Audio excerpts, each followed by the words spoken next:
Hey, this is Tara with Ohana Racing Team. I am going to quickly show you through my first aid kit. This is the second video in a two-part series about what's in my bag. We're going up Mauna Loa this weekend on the Big Island of Hawaii, and I thought it might be helpful for other people to see what we're planning to take up the mountain with us. I have a first aid kit that is all mostly in a waterproof bag. It's a combination of like the items that I find necessary, and then also the adventure race that we're doing in Tasmania has a list of required items for adventure racing worldwide that is required to be on you and your team at all times. So most of the items we have are required items. I do take a small bag of medicine.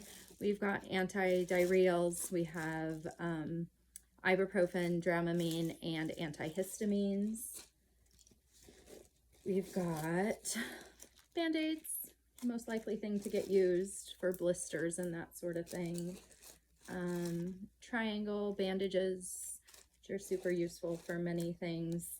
And then a whole assortment of gloves and gauze and cotton pads and compression sort of stuff to stop bleeding and take care of any sort of bleeding wounds.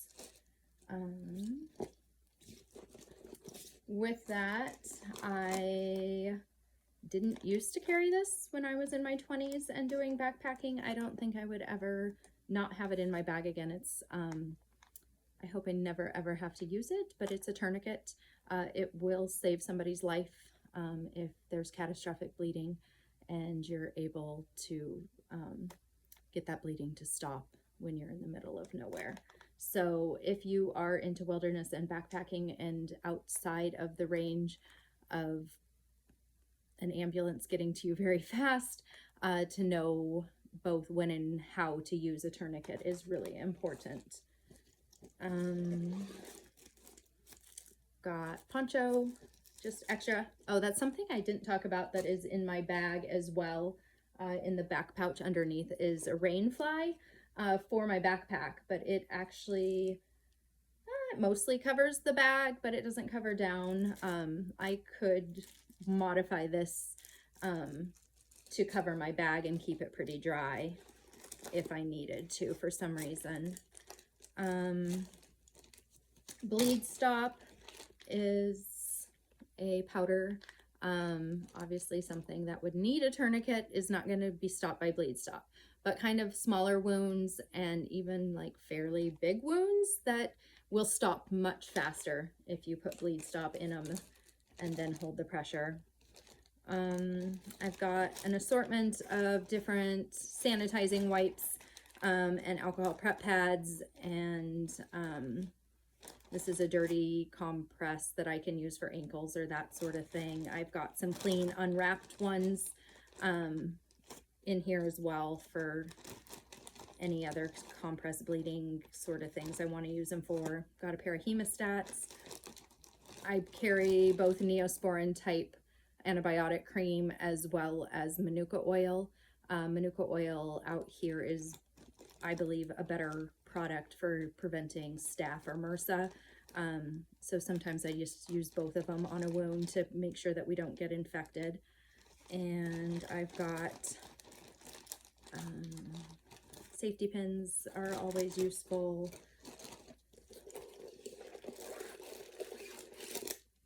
And my hand warmers and feet warmers for external heat if needed. Both my compress wraps.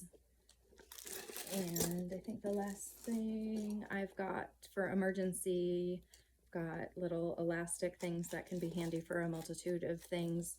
Stuffed inside of here is a pack of candles, 2 candles, and a pack of matches. And then this thing is an unused, hasn't been used before, splint. It's just aluminum. It can be folded in lots of ways if you have a sprain or injury that you need to splint up. And then I know I covered it in my last video, but because it's like first aid emergency sort of stuff, I also want to show the 2 items that well, the one I think I would carry regardless of if I had my tent on me or not. If I had a tent, I probably would not carry the life tent. But the emergency sleeping bag is an essential piece of equipment for staying warm and dry.